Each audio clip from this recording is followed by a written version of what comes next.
Hey everybody, I'm back from vacation and I got a good lineup coming, but man, this movie, so what happens when you take Die Hard, Ninja Warrior, stay with me here, and duct tape? You get Skyscraper. Oh my gee. Look, I love the old Die Hard movies, 1, 2, even got a soft spot for 3. I kind of enjoy 4 as a guilty pleasure. Not a fan of 5, but meh, we'll take what you can. But man, there's a difference between that and this. Die Hard, at its core, was an action, snarky comedy, B-movie flick. Basically a movie you would expect not to be good, knows is not going to be Academy Award winning here, we're not talking to Negotiator here, but you know, it relishes in what it is and truly enjoys what it can do. This movie starts off that way, and yeah, I was getting the same feelings of Die Hard, and I was kind of going into this because you got the over-the-top characters, you know who's going to be evil from the get-go, you know who's going to kind of betray people, but about, I would say, halfway, not even halfway, like 1/3 of the way through the movie, once this stuff happens and all this craziness goes down, it just, I don't know what happens. It's like, you have 3 different directors throughout this movie. The first one is trying to make a Die Hard film. The second one is trying to make a serious epic about family and a disaster movie, because it basically becomes a disaster movie. And then it tops it all off with, what the heck, Die Hard, what are you doing back here again? I thought we got rid of you. Just like that car, I thought we got rid of it. But no. Instead, we get this. And throughout the entire movie, I am not joking, it is one long duct tape commercial. People can give credit to the Power Rangers movie for Krispy Kreme, or Adam Sandler for constantly shilling out Pepsi and Pizza Hut.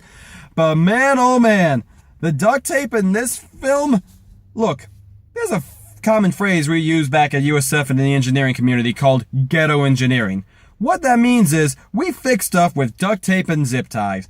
But you know what? There's a reason why that's called ghetto engineering. Because it's not supposed to last for more than maybe a couple weeks at best. Hold itself together long enough for you to get something actually going and then fix it.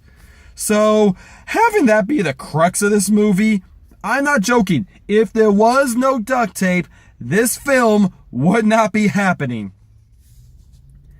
Now, what I mean with Die Hard in the beginning, though, and I want to get back to this, is there's a scene where they storm the, engineering compound, basically, the offside where they control all the systems. And you got this Russian kind of chick like you would see in Die Hard 4. But she is not using this movie at all. And instead, you see this dude walk in, he's got like a cup of noodles from the way it looked like. And he's like this savvy computer nerd. So you think he's going to be the wisecracker, the hacker. You expect him to kind of be like the snark man, like in Die Hard, the first one, you had the Vault Cracker, who's basically your nerd. And he does some things before he inevitably gets killed.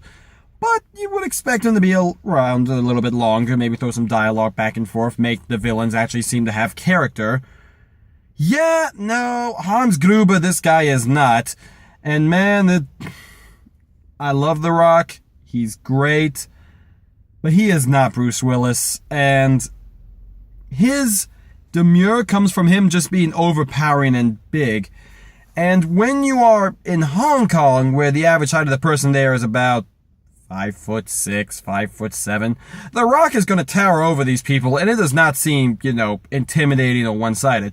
Bruce Willis is a small guy, so when he's up against the big guys, there's a bit of gravitas to it. There's a bit of, he's going to beat them, it's going to be great. This one, not so much.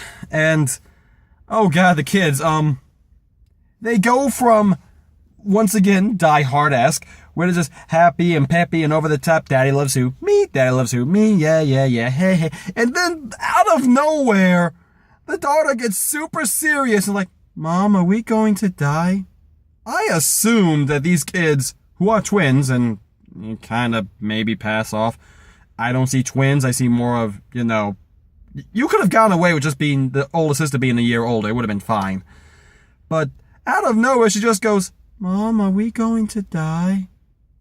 I had to take a step back there. I'm like, just a few seconds ago you were hopping around claiming you were not a princess but a queen and all this other stuff, and it's yeah, it seems kind of weird for you. And she stays in that character for the rest, so this girl clearly has some bipolar issues she might need to work out in the future. And the son has asthma, which it's kind of brought up, but not really. It seems like, oh, okay, this is a thing, but never brought up. And see, this is what I mean from the die-hard aspect of trying to take itself too seriously. It tries to be serious for a moment, but it shouldn't. You have the makings of something over the top and crazy. Embrace it. Enjoy it. The ending fight scene is riddled with great potential to just be over the top and zany, but they do nothing with it, and it just makes me upset. It's like you see the potential in this movie and they don't use it. The one thing, and I will give them credit for this, because I give credit to CGI and bad green screen all the time, but this film actually does a good job with this green screen and making you feel height and weight.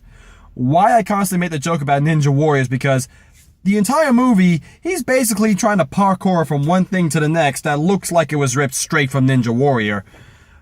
But unlike that, where there's a nice little moat underneath you to catch you when you fall, nope. This is a several thousand story drop, and you feel it. Like, looking down, if you have vertigo, do not watch this movie. I am sorry, but skip this one straight away, because you will get dizzy, you will get nauseous, and you possibly might not want to watch the rest of this because it's kind of intimidating. So yeah.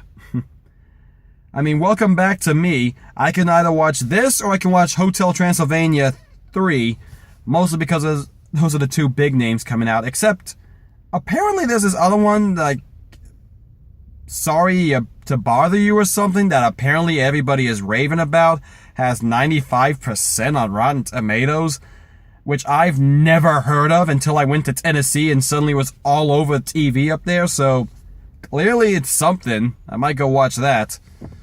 But I'm going to talk one thing about this movie at the end, want my spoiler for a section, just because it's a spoiler rant I got to get off my chest. But is this a movie you need to see? No. Do you really even need to see when it comes on Redbox or Netflix? No. If you love The Rock, you'll see it. Just like, Journey to the Center of the Earth 1 and 2. Everybody saw that. I mean, if you want a good fix of The Rock, go watch Jumanji. Go watch CIA with Kevin Hart. Those two are amazing together. If you need your fix of just crazy over-the-top action, once again, Die Hard 1, 2, 3, kinda 4 if you're limited. Don't watch 5. But, man oh man, you can skip this one, guys. Might be on my worst. I'm not gonna hold myself to it because this year has been crazy. A lot of iffy movies that I don't know where they're gonna go. So, anyway, on to the one spoiler rant. So, once again, back to this hacker, who is the best, claims he made a mutation algorithm that cannot be cracked by anybody but him. Obviously getting shot in the head the moment you say that, so they can't mess with the system and nobody can unhack it. But the wife gets a hold of the magic tablet that he used to get authorization, and apparently it was as simple as turning it on and off again, which is a callback to an earlier portion of this movie. When this happened, I wanted to walk out of theater because, much like how Han Solo says the Force doesn't work that way, programming does not work that way. Unless you are the worst programmer in history, or the best, depending on how you want to flip it, you should not create a program that resets itself automatically if it gets turned on or off. Imagine if we flip this for a second. Imagine if you need that system to constantly be on, but because some idiot tripped over the light switch, everything goes off, and then restarting, everything you just have resets. Yeah, now you're hosed. So that is crappy programming on either A, the security personnel, or B, the hacker, who shouldn't have that program in there anyway, or I would prefer if he was alive and he was just BSing his entire way through this. Like, The Rock gets a hold of him, once again, have him actually interact with the villains outside of just, I have your daughter. And be like, what's the code? What's the program? Dude, just turn it on and off. I was messing. I have no idea what I'm doing. I just turn some things on and off. I'm done. I'm done. You know, something like that. Just to mess with him. You know, give us some actual chutzpah. But just really on and off, that's how you fix your things? Okay, we'll roll with it. But see, that's what I mean from earlier. The zaniness is there. The crazy is possible. You just need a director that take it to its fullest extent. Oh well, welcome back to me, huh? Anyway, guys. So, I'll be seeing Hotel Transylvania 3, or maybe I'll actually see Sorry to Bother You, depending on how the time works out. The AMC rewards thing is nice, but because I'm trying to play catch up and some new releases are coming out this week, I don't know what's going to be next. I'll try to put some more videos up here, get us a little caught up before the summer comes to an end. Anyway, guys, as always, I'm Kevin Riley signing off, and I'll see you all next time, and it's great to be back. Later.